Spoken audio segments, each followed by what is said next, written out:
the best. In shape.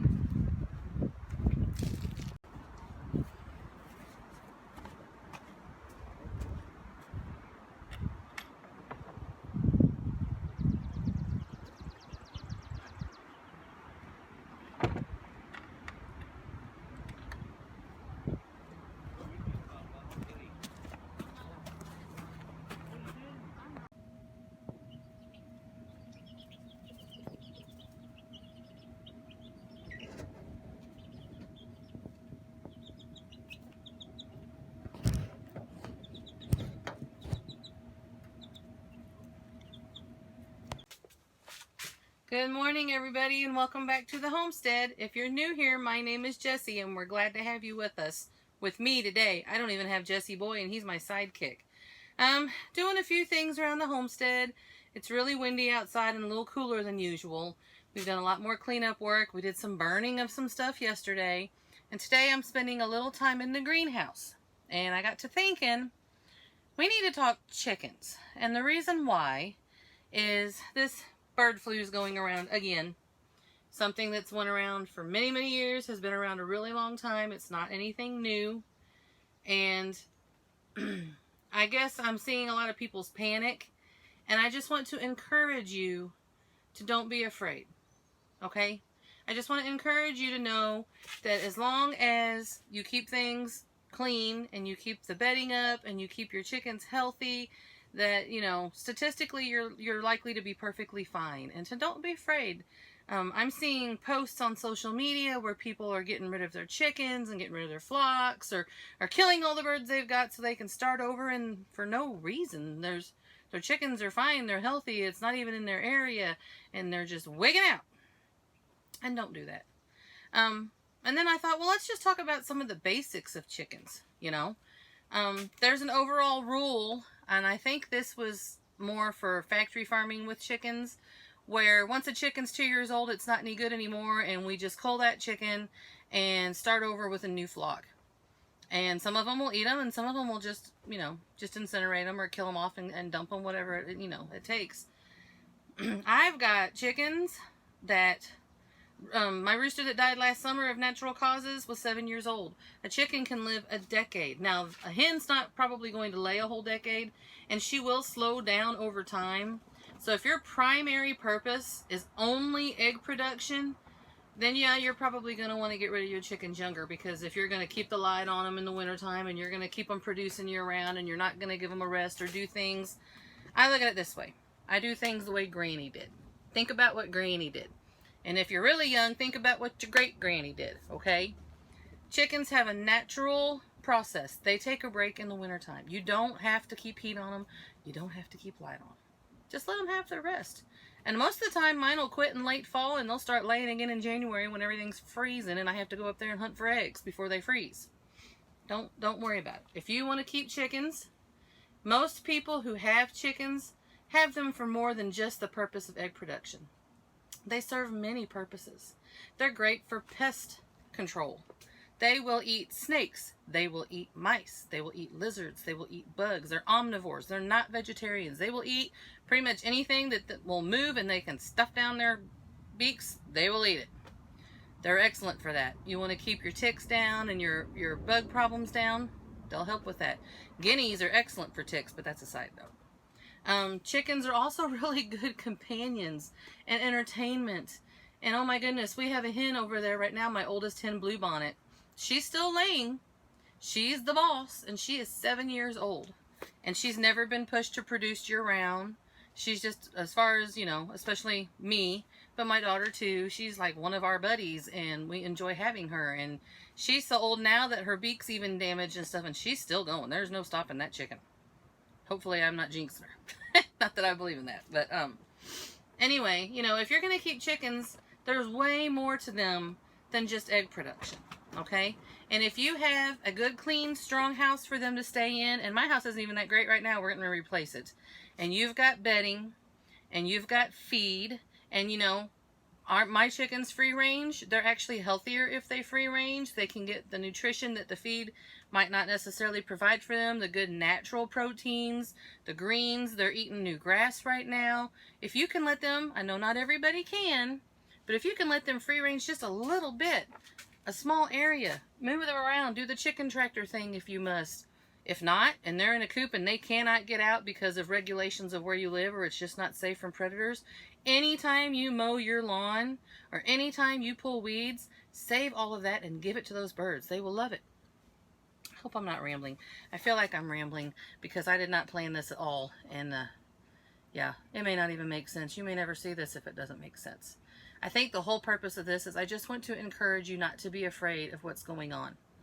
And those that are able to take care of their own families and produce their own food, and especially eggs, which is like the most excellent protein, don't let fear talk you out of having those chickens. If you have a few, if you have a bunch, can you hear that wind coming? It's coming. It's not even here yet. It's just you can hear it coming across the valley. It's crazy. So it's probably fixing to hit us. I just don't want anybody to be discouraged from getting chickens. I don't want them to get on social media. I might leave Facebook, y'all. Facebook makes me, it's just driving me crazy. But social media is just, it's not a good resource generally. Be selective on what you see and believe. Talk to people who have personal experience and who have raised chickens for years. You know, if you learn by experience, how much more do you know that those who've never had the experience at all, right? Listen to people around you. Find somebody local that raises them and have them show you.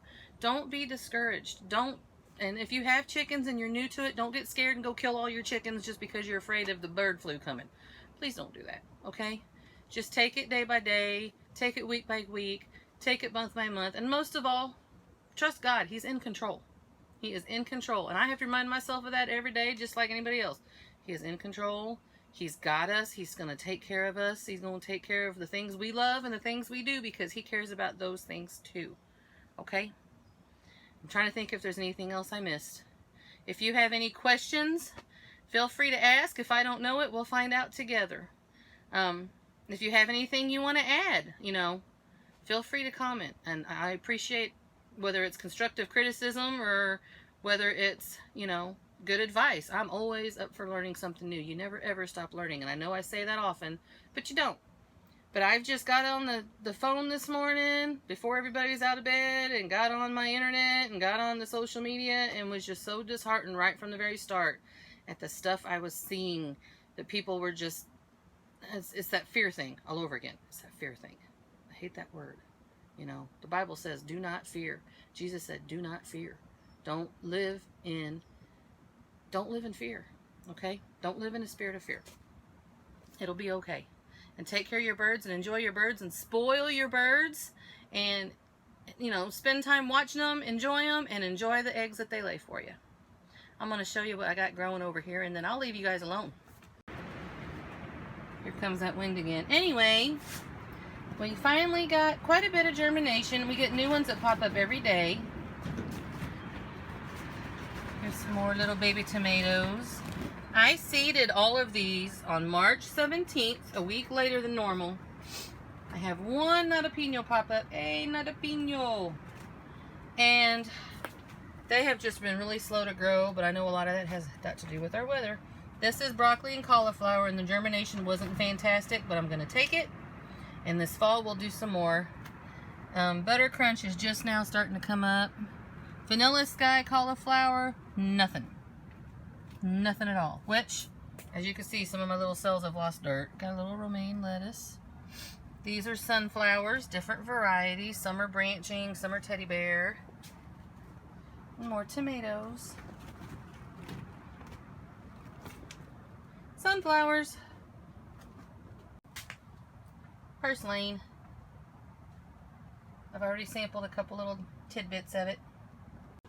So it feels really strange to me to not have so much growing in the greenhouse like I normally do, but with all the work we've done outside and the fact that we're actually planning on changing the location of this greenhouse down to the other side of the original garden, I didn't want to have a lot of stuff to have to move along with it. So I just kept it really basic. I jump-started my sunflower seeds, I did my tomatoes, I did my peppers. I'm fixing to plant a few zucchini in here because I'm going to do another experiment to see if I can grow them in here to beat the squash bugs because they kick my butt every year. We're going to see if I do better in the greenhouse. So normally I have like 3 full tables of all these trays, and it's been really kind of weird. I'm going to go ahead and direct sow a lot of stuff this year, which might make me a little bit later getting my harvest, but that's okay. I mean, that's doing what Granny did. Granny didn't have all her stuff set up in greenhouses and grow lights. She put it out when she put it out, and that's what we're going to do. So that's why I don't have a huge amount of stuff. Last year, I don't even know how many trays. I got piles of trays where I had it full and it was busy. So this is a little strange to me to have only my tomatoes, my peppers, and my sunflowers over here. Anyhow, I wanted to thank you all for joining me. And I wanted to, just like I said, encourage you one last time. And do what you can right where you are, no matter where you are. Don't let anything stop you. If you want to grow your own food, you can do that. And even though Jesse Boy's not here, I'm going to remind you of Psalms 34, verse 8. Oh, taste and see that the Lord is good. Blessed is the man that trusteth in him. Till next time, take care. Bye.